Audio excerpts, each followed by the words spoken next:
for tonight's main event. Where's the Friday?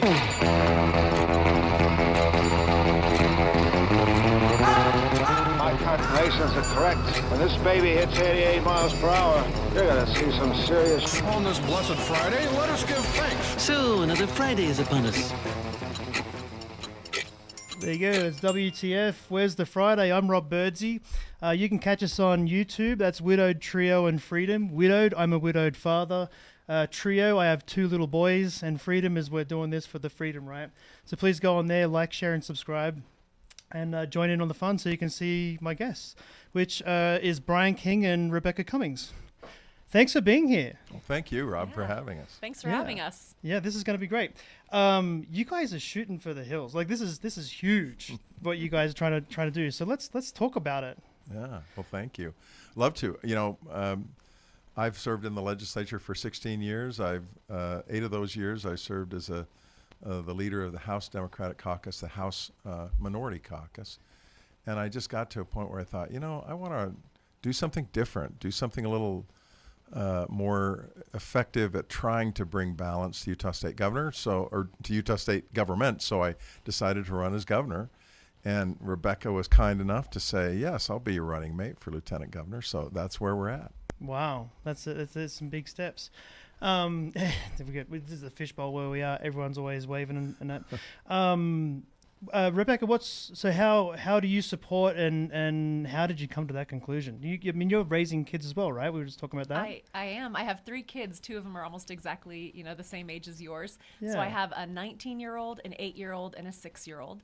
And I also work as a full-time librarian. I'm a librarian at the Marriott Library at the University of Utah. Wow. And so this is certainly a big step. I mean, people always say to me, how did you decide to throw your hat in the ring? Because that's usually how people decide to run for public office. Yeah. Lieutenant governor is a little bit different because in Utah, you serve as a running mate to the person running for governor. So you have to get the invitation and then decide, is this something that I want to do? And our family just emphatically was like, heck yes, we want to do this. Yeah. I mean, I'm sure we might talk about this over the course of the show, but I've been doing library advocacy for like 8 years, and I served as the president of the Utah Library Association and then advocacy co-chair.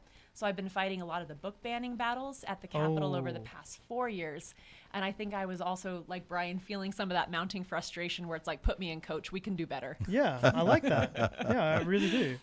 This is good. And you guys have great synergy. Like just meeting you for 2 seconds and you guys flow very, very well. And I think that's so important, especially in a leadership role. Oh, totally. I mean, we decided, my wife Ann is a great partner in this venture, and Ann and I had interviewed a number of potential running mates, and we looked at each other when we finished with Rebekah and just said, this is the right person for this job. Energetic, passionate, intelligent, articulate, committed to public service. Those are all things that everybody in the state of Utah wants to see in their elected officials. And so we are running as hard as we can. We're trying to make sure people know who we are, what we stand for, and distinguishing ourselves between what we've got currently in place and what we would bring to the table. Those are all important things, and getting our name and face out and identity out before people, helping them know who we are and what we stand for is just critically important. So thank you for this opportunity. Absolutely.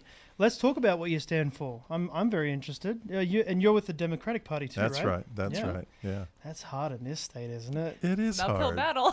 Yeah, it is. But here's the thing, Rob, that I've found. I mean, I'm a lawyer. I represent people who've had denied life and health and disability claims. Wow. I sue insurance companies every day. I do it on a contingent fee, which means I don't get paid unless there's a recovery. So the David versus Goliath mentality and dynamic, I'm there. And I've been there in the legislature. And I've been a deep-rooted Utahn. I'm a fifth-generation Utahn. I grew up in Salt Lake City and went to the University of Utah for both law school and undergraduate work. And I just think that one of the mottos of the campaign is that for the better. That Spencer Cox, who is the incumbent who's running for re-election, has one of his mottos be disagree better, because he's trying to bring respectful discourse back to our conversations about political themes. That's important. We do need to disagree better, but we, more important, need to understand we are disagreeing for the better, that it's easy to disagree better when there's no opposition. And we've got a monopoly on power and voice up at the state legislature and in the governor's office. And we are going to be better as Utahns and have better policies put in place for all Utahns if we have a diversity of viewpoints. And so disagreeing for the better is something that's critically important, and that's what we're trying to do. Yeah.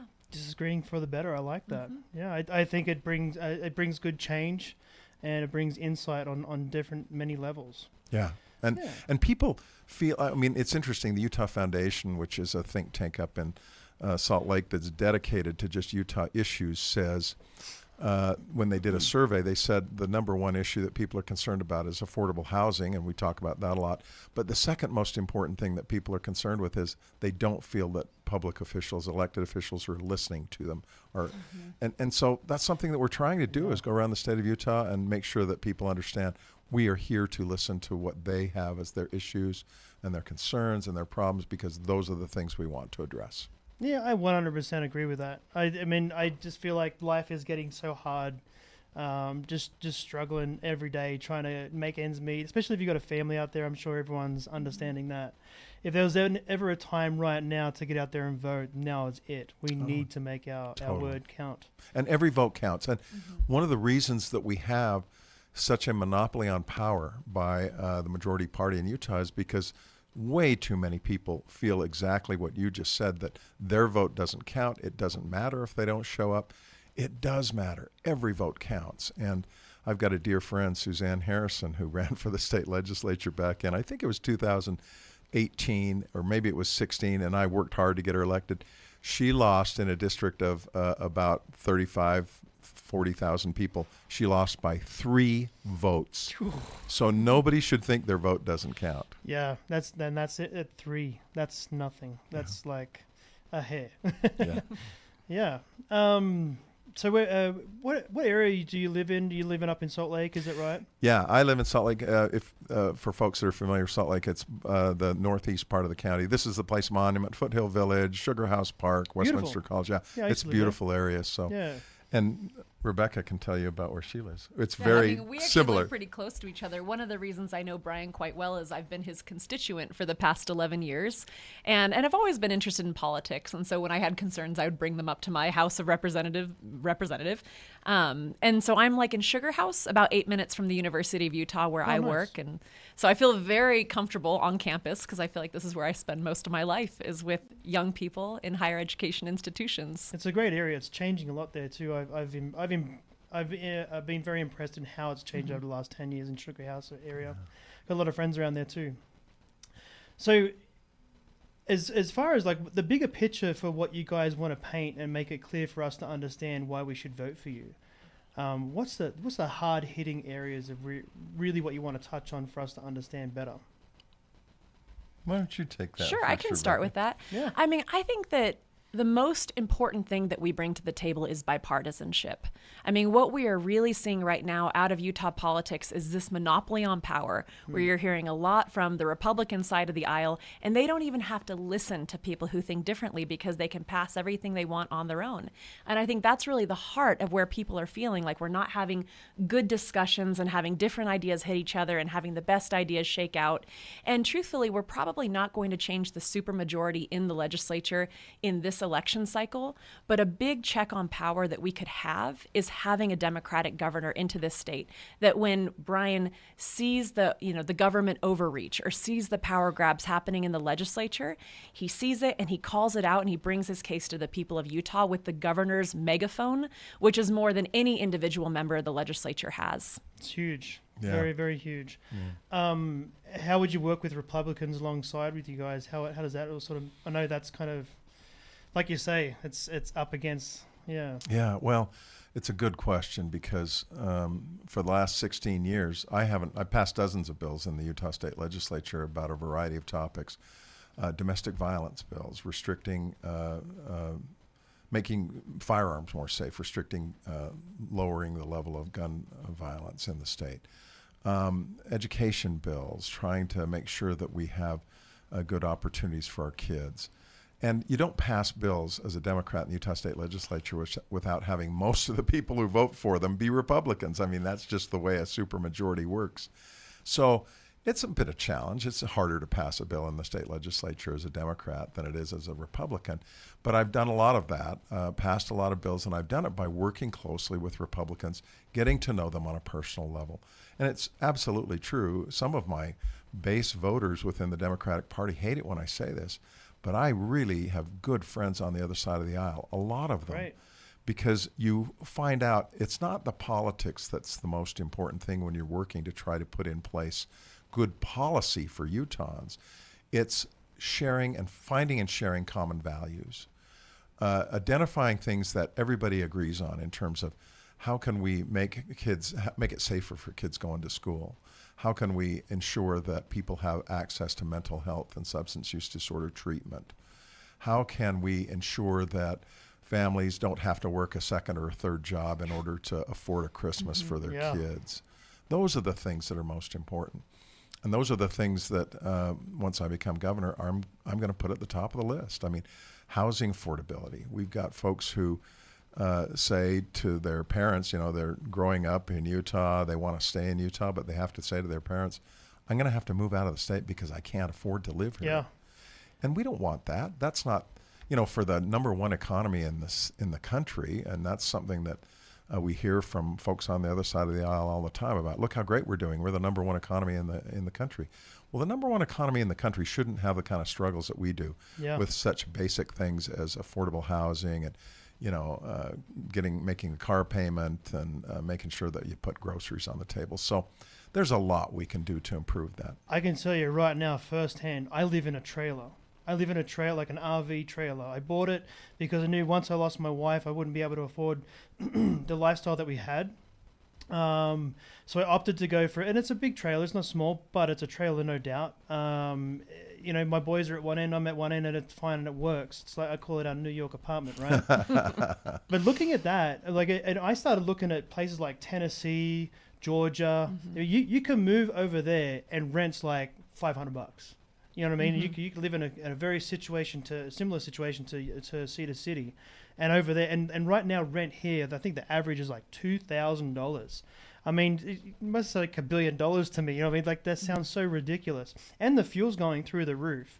Like I just seeing how everything is right now, it's really bothering a lot of people, a lot of my friends. Well, and on housing particularly, one of the things that's creating a problem is you have really wealthy individuals and venture capitalist firms and hedge funds who are not even in Utah. Yep. But they look at Utah property and they say, ooh, that's a good investment. Mm-hmm. And so they buy up Utah properties and Utah housing stock that should be available for Utahns. Yeah. And they are available for Utahns to be rented from hedge funds, at great profit. That's not what we want. We have to discourage speculators and investors coming in from outside Utah, driving up our home prices and our housing prices, just so that they can make a profit. And there are things that we can do to address that. So okay, let's talk about that for a second, because like to me that I mean, I'm no one, but if I had a choice over that, would you tax them higher? Would you put restrictions on where they can buy? It's a great question. There are different things that you can do and ways that you can approach that. You could say for anybody who owns a home here and has no intention or actually is occupying them, that there is a surtax or a surcharge on that. You could say if this is a second or a third property that you have purchased in Utah, you are going to have to pay an excise or a surtax on that, an excise tax. So in other words, what you're doing is disincentivizing speculative and investment purchasing from people who aren't Utahns in a way that makes it less likely that they're going to say, oh, well, Utah is the place to invest in property. Yeah. We want to make sure that we have housing stock for Utahns, not for wealthy outsiders. Yeah, there's no joke about that. Plus, especially all the Californians and things coming in, because they're getting priced out of the place, but they sell their house, they come up here like a millionaire, you know what I mean, and buy whatever they want. Yeah.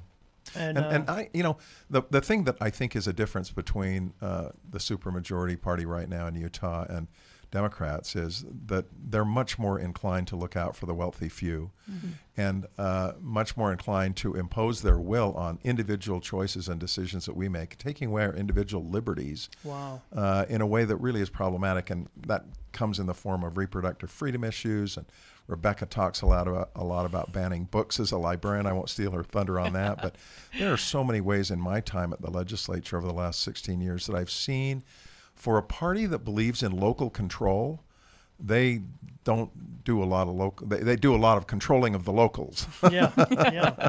Let's talk about the banning of the books then. Sure. I'm interested in that. I know Yeah. I've done a little bit of research on that just on my own curiosity for my kids, and there's some books out there that I wouldn't want them to read. Yeah, sure, of course. And as a parent, oh my gosh, we want you to be involved in your kids' reading and talking to them about it. And of course, there's books that are inappropriate for kids at different ages. I mean, the thing I always say as an obvious example, like you wouldn't put 50 Shades of Grey in an elementary school library. no. It's horribly inappropriate. But like librarians are trained to select books for different audiences. And especially as you get to the upper grades, talking about teenagers who have reading materials, we can all agree that there might not be books for those libraries, but there's a lot of great books for teenagers that might include instances of sexual assault, for example, that aren't just appropriate for them to read, but important for them to read. For example, like in Utah, 1 in 5 girls under the age of 18 have been victims of sexual assault. Yes, and right now, according to our Utah strict book banning laws, any instance of sex in any book in a K through 12 library has to go without even being evaluated as a whole. Ooh. But we know there's books like I Know Why the Caged Bird Sings that a girl might read and not only get language around what happened to her, but also might have some empathy for herself of that she can see for the character in the book that it wasn't her fault. Maybe it's not her fault as well. And I mean, there's books, hundreds and hundreds of books like this where, librarians have carefully selected these books with our minuscule budgets to come into our libraries because we know they're important for kids. And our Utah State Legislature has had tremendous overreach saying, creating bright line rules that are actually in violation of federal laws around, freedom of speech and intellectual freedom. They've created rules that are just making it really difficult to do our jobs. And it's created a lot of frustration. It's taken local control away from school boards. Now in the state of Utah, as of this year, if 3 school districts decide to ban a book, let's say they decide to ban Toni Morrison or Judy Blume or Margaret Atwood, I mean, these are all authors actually banned in Utah, then every K through 12 library in the state can't have that book as well. So just to recap on that, what your view is, and I kind of like it actually, you're saying that across the board it's a blanket. If it's got these words in it, we're just going to nix it. Where what you're saying is if it's got an educational lesson of a woman going through a rape situation, they don't want kids, but it's like a monkey see, monkey do, right? When we see something, we understand it. If we're amongst it, then we get to understand it. But these are situations you don't physically want to go through, where these books could prime you to understand that this situation's a bit shaky, and I read that in a book once, and this guy's trying to do this to me. Right. So that's valid. Like, that's extremely valid. This is So you're something we fine-tuning know it. too. I mean, this isn't a new conversation, right? I mean, we've talked for decades, if not centuries, about what's appropriate for kids. But the wisdom of our courts has decided that when you're evaluating a book, you really have to look at a work in its entirety. Yep. Does it have literary merit? Is it something that's valuable for kids to read? And also, just is it going to get kids reading? Is it something that they're interested in? Kids, I mean, I always feel like they have very good sensitivity for works that are authentic, that reflect the human experience, that reflect their own experiences. But we have a legislature saying, even if it's a great book of great value that kids want to read, we can't have it in a K through 12 library because it has this one word or this one picture or this one scene that we don't like. And we got this thing called the internet that you can find wherever you want, and you The would what? never know, right? We're in a different age. This has got to change. That doesn't make any sense to me. Yeah. Well, and I don't know of one developed country where book bans and attempting to restrict the access that people have to literary material. I'm not talking about pornography. I'm talking about literary material that may have a section that is offensive to some people, but again, as Rebekah says, taken as a whole has real merit and real value and real educational effect for individuals who may have gone through, very young kids who may have gone through some very difficult experiences, and they don't know. No, others have gone through this too, and here's how they dealt with it, and here's how you can deal with it. And those are critical lessons for people to learn and have that critical materials for them to have access to. Yeah, it's validation. It's up to us to be able to teach our future. You know, in this day and age, like I said, the internet will show you everything. So if we're going to kid ourselves, well, they can learn that. No, they're probably going to learn it twice as fast on YouTube or something else. Oh, yeah. So If kids are looking for porn, they're not going to their school libraries. Number one, they're not going to their school libraries, and number two, it ain't hard to find. it's really not hard to find. No, I like it. And then it'd be on a recommended list, which I think is even more valid. So good. Great, I like that actually. What other things would you like to talk about? We're kind of getting to the last 5 minutes here. Let's hit some things that you really want to get out there. Yeah, well, I think that one of the things that we're really concerned about is making sure that we deal with environmental issues. We've got Great Salt Lake up along the Wasatch Front, and the best experts that we have are saying, it's in real danger. Nobody's going to want to live anywhere in Utah or visit Utah if the Great Salt Lake isn't healthy. There's more that we need to do there. We've got I mentioned reproductive freedom issues earlier, and I'll tell you, I feel strongly about this from a personal perspective. I've been in the room, sadly, when the doctor comes in and said to my wife and I hate to tell you this, but this little baby that you're so excited about welcoming into your family, it's not going to make it. Not going to survive. And what followed that conversation, that terrible news that was being delivered, it was so devastating to me and my first wife was, okay, well, we have some questions, doctor. And we asked questions, and he had some answers to them, but there were a lot of things that he couldn't tell us with certainty about what the process was in the future and what this unborn child could expect and what we could expect. And I walked away from that, Rob, thinking, the last people in this state that should have a final say about what our decisions are and how we respond to this are a bunch of elected people at the Utah State Capitol or the governor. And I continue to feel that way. And quite honestly, I think that the majority party in the state is misreading Utahns when they try to say, we will have the final say. We know better than you do about these most personal decisions that you make in your life, the most impactful decisions you make in your life. And so the bottom line is, I really think we've got to do a better job on this issue of getting government out of our homes, getting government out of our doctors' offices, and making sure that we empower the people of the state of Utah, and particularly that we empower women, mothers, expectant mothers. Yeah. That's powerful right there in its own right. That's it's their body. It's their beliefs. And we believe in agency in this state. Yeah. At least we say we do. Yeah. And yet we say, well, agency only in some circumstances and for some people. For you, expectant mother, the Utah State Legislature will have the final word. That's just wrong. It's just wrong. And I don't think Utahns want that, quite honestly. Yeah, there's a lot to be unpacked with that too, I'm sure, because it's like a snowball effect on how it can affect a person physically, mentally. Mm-hmm.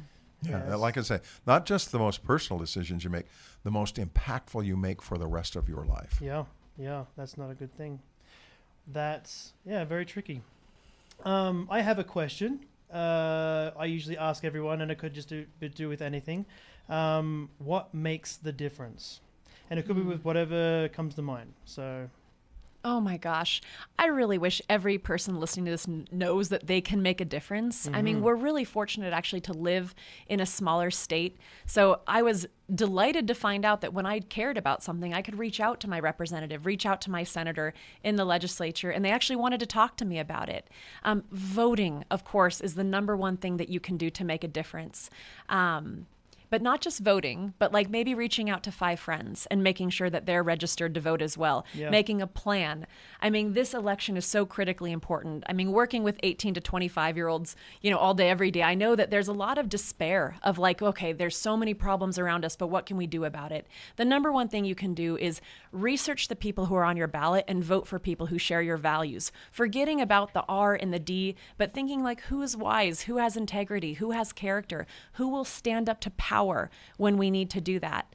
Other things we need to do is get involved in your communities. If you care about one issue, if you care about the environment, if you care about reproductive health care, if you care about banned books or educational gag orders that we've been seeing, get involved with other people who care. I mean, it really is the antidote to depression, I think, and despair.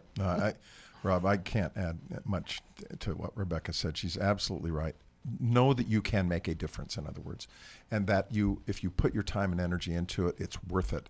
This is one of the things that we have found, we talk about a lot, the two of us, is, I threw my hat in, I asked Rebekah to join with me, and she was kind enough to say yes.